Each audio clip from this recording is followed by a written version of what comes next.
So yan, hi guys, nandito tayo ngayon kay Crazy Dog. Dalawa yung ways of earnings dito. Ito po na coins, ang 10k po is 10 pesos po yung katumbas niyan. May 30k na po tayo, may 30 pesos na po tayo.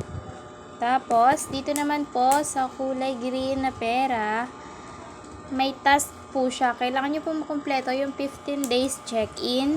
Para po mapabilis naman po yung pag-check-in nyo guys, or mabawasan yung mga araw na yan at madagdagan yung mga check, is pwede po kayong mag-invite. Eto po. Kada 3 friends po na may invite natin is isang check po yan dito. 2 days pa lang po ako pero marami na pong check kasi nag-i-invite po ako.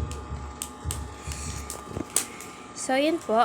Ang gagawin lang po natin dito ay iwasan po natin makagat ng bubuyog yung aso. Katulad po nito. Hindi ko alam kung tama ba itong pinagagawa ko. Ay! For sure makakagat siya ng bubuyog. Ayan na, may bubuyog na. May timer po siya. Ayan. Pag naabutan po ng timer, tapos hindi po siya nakagat, pasok po yun. O, diba guys? Makaka-receive tayo ng 9 pesos. Panoorin natin yung ads.